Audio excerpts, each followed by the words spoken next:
Alright, before I get started here, what I'm going to do here in this next week is that I'm going to be reviewing a DVD. I know I have not done DVD reviews on this channel, but this is a special case. Why? Because it's the DVD set of God. Triple H, Thy Kingdom Come. And what I'm going to be doing is I'm going to be reviewing each disc one by one and talking about them. So, Schleg Daddy, I hope you're happy. I'm finally getting this done for you. And as a guy who likes to shop for bargains, I like to find deals whenever and wherever I can. I got this bad boy for $14.99 at Kmart on last Tuesday. The regular price is like $20, and hell, I would have paid that because this is that damn good, and it's really worth it. So there. So let me get started. So we kick off the first DVD set with him talking about his early life, where he was born Paul Levesque in 1969 in Nashua, New Hampshire, which makes me older than God. Yeah, maybe my superior genetics, I guess. Maybe I don't look as old as I am, but hey, I am. Trust me. If you don't believe me, ask people who know. But anyway.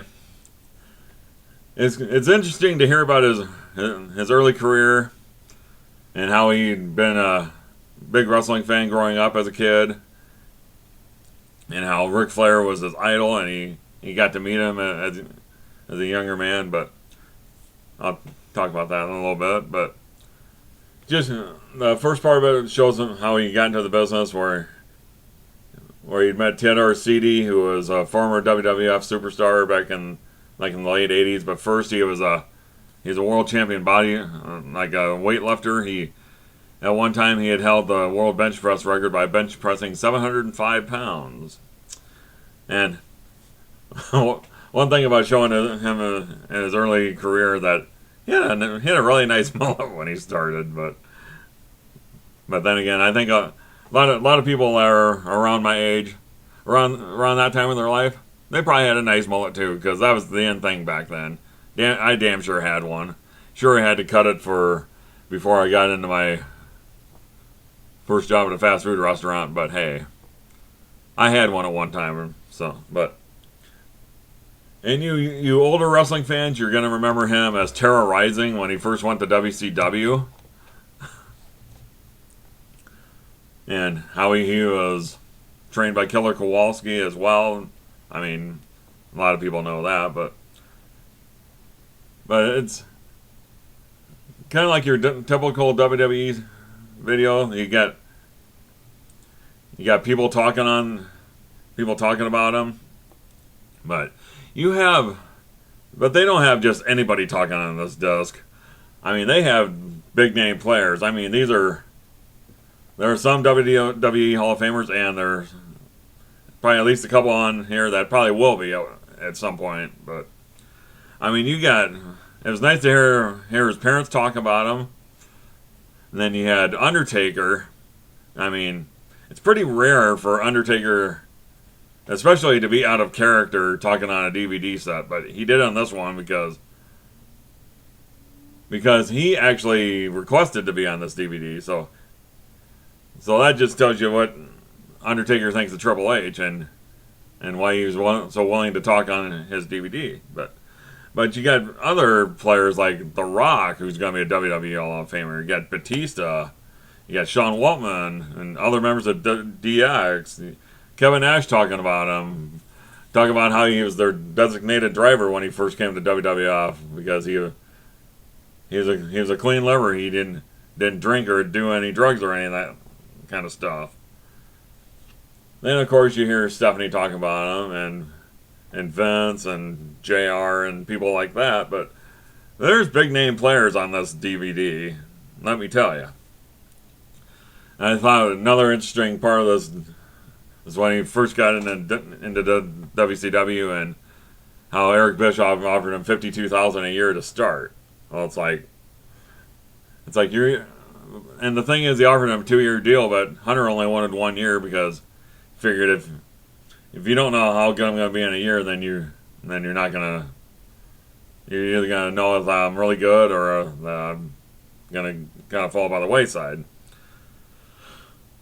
So then he became John Paul Levesque. They kind of did a little switch in his character.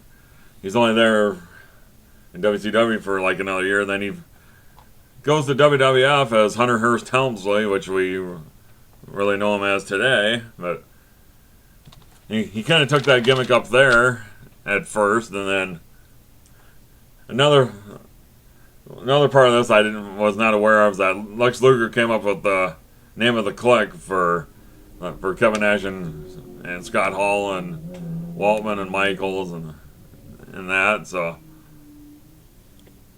then I thought they could have elaborated more on that curtain call incident where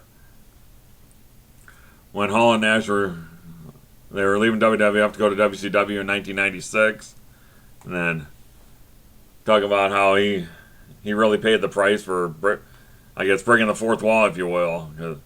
You broke kayfabe and all this stuff.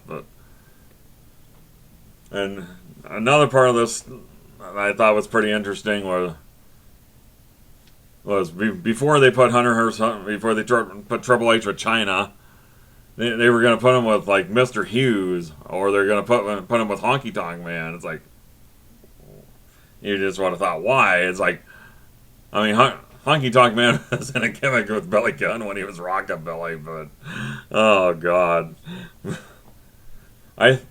Another thing I thought they could have talked about more was like the first go around for D-Generation X, when talk about them going up against the Nation of Domination, and I would have liked to see a lot more promos, like as extras on this disc, which you didn't really see. That it would have been funny to see the Nation parody when you had Jason Sensation on there being Owen Hart. That was the funniest part of the whole thing. But they did show the parts of that shoot interview with him and JR after he turned on DX and joined the corporation. Then you hear more about his burgeoning relationship with Stephanie McMahon, how he went to take her, and he got his thoughts on it, and he pretty much shot to him straight. But would have been nice to see more about the evolution of evolution, if you will, and how that had gotten started. But they just talk about. It's just kind of funny that they didn't talk about the third go around for DX. I mean, they talked about their return in 2006, which ultimately turned Hunter back into a babyface. But then just that feud with Randy Orton, which got really, really, really personal, and that kind of told the world that him and Stephanie were really married in real life. And then another part of this video I thought was good was showing his transition from being an in-ring performer into guy running the boardroom as his job as COO of the company. I think eventually, once Vince retires, if he ever does retire, him and Steph are gonna be running the company. But they showed a good part of talk about their new WWE Performance Center down at Full Sail University, and I thought that was really interesting as well.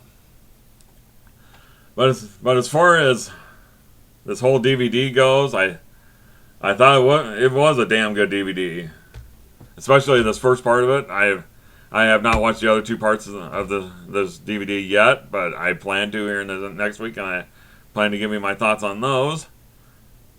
But as far as this DVD goes, this first part I thought was very good.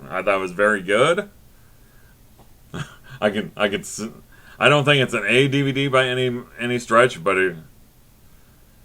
as to what Stephanie talked about Daniel Bryan, I think it might be a solid B+. And another thing, may we praise God and God be praised, and I will talk to you soon with my reviews of Disc 2 and Disc 3. Praise God.